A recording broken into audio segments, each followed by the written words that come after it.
So next is sources and importance of the directive principles of state policy. Sources, you have already done them in chapter 1, our constitution. You remember you read about Constituent Assembly? So there you read that there was a team of people who discussed each and every aspect of the daily life and in future also what Indian citizens will be needing. This they presumed, and they gave us so many clauses which are helpful for us. But there are rules which became obsolete also, and amendments, like in the last chapter, you remember that citizenship amendment. So amendment means change. I have told you in the last chapter also, but here also, whenever we change something in the constitution, then we use this particular word amendment. Note this down so that you remember. So sources of the directive principles of state policy. Indian constitution, children, is a rather we picked up good things from many other constitutions of the world. And basically when we talk about DPSP, then Irish Constitution of Ireland, that became the major we can say basis for the directive principles of state policy, because as I told you in the last video, directive principles are wishful thinking. Our government should do these things for the people. You will say that why should means nothing will happen. No, if that they wouldn't have been included, then from where government could have got the basis to work? Because they are there, they are the framework. Like you write say composition, English or Hindi you are writing, so ma'am gives you some some guidelines, some words, or that you have to mention this, even how will you begin with, this will be your opening line, this will be your closing line, so you get some clues.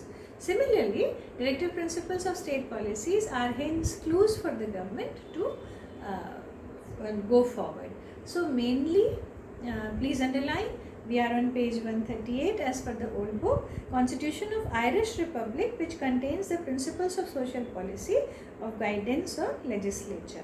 Then Constitution of France also was consulted, and one very important thing which you need to remember over here, that Mahatma Gandhi's ideals, like I would like to say one thing over here.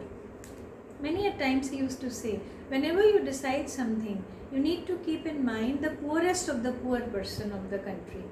How that poorest of the poor is going to be helped by the policy which you are making. And if that rule, that policy which the government is making is able to help the poorest of the poor, it will automatically help the others. So many of Gandhian ideals were, you will see that they are part of directive principles of state policy. So in source we can say, sources of directive principles, we can say that there were many sources from which, like Ireland, Constitution of Ireland, Constitution of France, ideals of Mahatma Gandhi, which became the basis for directive principles. Now importance. Why are they important? As I told just now, the most important you can say basis of DPSP is that they provide framework to the government for the courts to follow. They are just like you get guidelines for your composition, similarly they get guidelines from DPSP how to run the country. Otherwise, those who have never run the country, imagine if such a government comes, how will they run the country? They'll not know what to do. So now what has to be done is written. How that has to be done, that depends on the government. But they cannot, change everything overnight. There is a certain path. We are not going into details, but you must know that they cannot change it. Like constitution makers kept inside one thing. You will be reading it later also, but I would like to give this example here. Equal pay for equal work for both men and women. Now for men and women getting the same salary for the same work, this has been implemented also in your school also, same thing happens. So but this was not there earlier. This again, if you go in the beginning, I said this ensures our political, economic and social welfare. So economic welfare was catered by directive principle by implementing this ideal that equal pay for equal work for both men and women will be given. So directive principles are important because they provide guidelines to the government. We are on page 138. You have them in points. Look at the first point. Directive principles are in nature of a pledge made by the framers of constitution to the people of India. Those who made constitution, in a way, it was their duty. They considered it as their moral duty that they will be providing everything to the Indian people. And then they gave fundamental rights to the citizens. Similarly, directive principles to the government.